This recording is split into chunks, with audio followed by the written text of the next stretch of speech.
বৃষ্টি ভেজা এক বিকেল ছোট্ট একটি রেল স্টেশনের বেঞ্চে বসেছিল অর্ণব। হাতে একটি পুরনো খাম, যার ওপর লেখা ছিল, যদি কোনোদিন আমাকে সত্যিই ভালোবাসো, তাহলে এই চিঠিটা ঠিক 5 বছর পরে খুলবে। চিঠিটা দিয়েছিল মেঘলা। 5 বছর আগে কলেজের শেষ দিনে তারা একে অপরকে কথা দিয়েছিল, যদি ভাগ্যে লেখা থাকে তাহলে আবার দেখা হবে। অর্ণব আর মেঘলার পরিচয় হয়েছিল কলেজ লাইব্রেরিতে। প্রথমে শুধু বই নিয়ে তর্ক, তারপর বন্ধুত্ব, আর একসময় সেই বন্ধুত্ব নিঃশব্দে প্রেমে বদলে যায়। মেঘলা খুব সাধারণ মেয়ে ছিল। দামি উপহার নয়, বরং হাতে লেখা ছোট ছোট চিরকুটি ছিল তার ভালোবাসার ভাষা। আর অর্ণব, সে সবসময় বলতো, একদিন আমি বড় মানুষ হব, তারপর তোমাকে সবার সামনে বিয়ে করব। কিন্তু জীবন তো গল্পের মতো সহজ নয়। কলেজ শেষ হওয়ার কয়েক মাস পর অর্ণব চাকরির জন্য অন্য শহরে চলে যায়। প্রথম কয়েক মাস নিয়মিত কথা হলেও ধীরে ধীরে ব্যস্ততা, ভুল বোঝাবুঝি আর দূরত্ব তাদের সম্পর্কটাকে ভেঙে দিতে শুরু করে। একদিন হঠাৎ মেঘলা ফোন করে বলেছিল, অর্ণব, যদি কোনোদিন আমি তোমার জীবনে না থাকি, তাহলে আমাকে দোষ দিও না। অর্ণব রাগ করে ফোন কেটে দিয়েছিল। ভেবেছিল মেঘলা হয়তো আর তাকে ভালোবাসে না। তারপর একদিন যোগাযোগ পুরোপুরি বন্ধ হয়ে যায়। অনেকবার ফোন করেও কোনো উত্তর পায়নি অর্ণব। সে নিজেকে কাজের মধ্যে ডুবিয়ে দেয়। কিন্তু গভীর রাতে যখন শহর ঘুমিয়ে পড়ত, তখনও মেঘলার স্মৃতি তাকে কাঁদাত। ঠিক 5 বছর পর সেই একই রেল স্টেশনে ফিরে আসে অর্ণব, কারণ আজই ছিল সেই চিঠি খোলার দিন। কাঁপা হাতে খাম খুলতেই ভেতর থেকে বেরিয়ে এলো একটি চিঠি।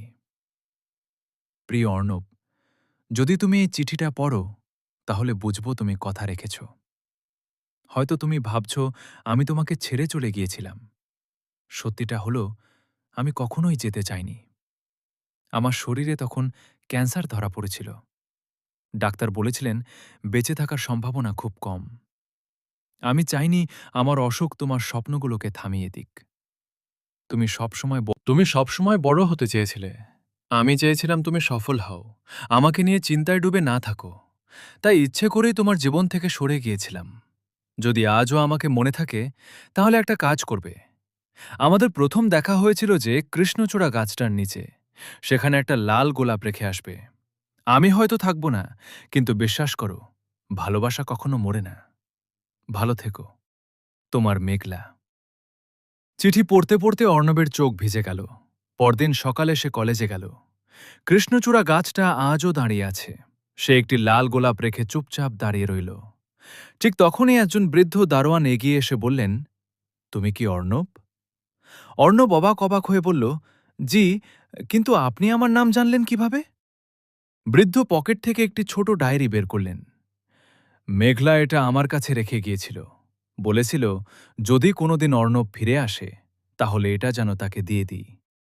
ডায়েরির প্রথম পাতায় লেখা ছিল, ভালোবাসা মানে সবসময় একসঙ্গে থাকা নয়।